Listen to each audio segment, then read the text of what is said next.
Hi, welcome back to my YouTube channel. ಇವತ್ತು ಕಾರ್ತಿಕ ಸೋಮವಾರ, ಅದಕ್ಕೆ ನಾವು ನಮ್ಮೂರ ಹತ್ರನೇ ಇರೋ ದೊಡ್ಡಯ್ಯ ಸ್ವಾಮಿ ದೇವಸ್ಥಾನಕ್ಕೆ ಹೋಗಿದ್ವಿ. ಇವತ್ತು ಕಾರ್ತಿಕ ಸೋಮವಾರ ಆಗಿರೋದ್ರಿಂದ ಸ್ವಲ್ಪ ರಶ್ ಇತ್ತು. ಮಾಮೂಲಿ ಪ್ರತಿ ವಾರನೂ ಸೋಮವಾರ ಪೂಜೆ ಇರುತ್ತೆ.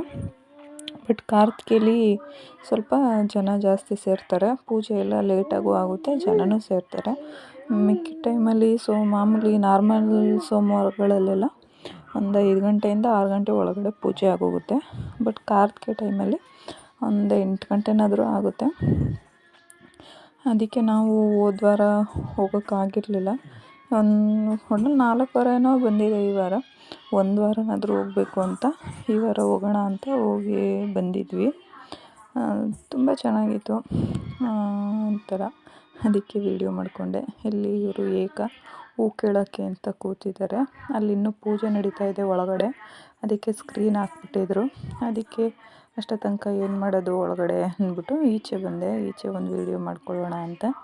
ಜನ ಸ್ವಲ್ಪ ಜಾಸ್ತಿ ಸೇರಿದರು. ಅಂದರೆ ಅಲ್ಲಲ್ಲೇ ಕೂತಿರೋದ್ರಿಂದ ಜನ ಕಾಣಿಸ್ತಾಯಿಲ್ಲ.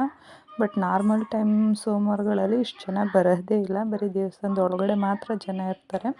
ಇವಾಗ ಕಾರ್ತಿಕೆ ಆಗಿರೋದ್ರಿಂದ ಜನ ಬರ್ತಾರೆ. ಅದು ಅಲ್ಲದೆ ದೀಪ ಹಚ್ಚಬೇಕು ಅಂತ ಅಂದ್ಕೊಂಡಿರೋರು ದೀಪನೂ ಹಚ್ಚುತ್ತಾರೆ. ಅದಕ್ಕೆ ಕಾರ್ತಿಕೆ ಟೈಮಲ್ಲಿ ಬರ್ತಾರೆ.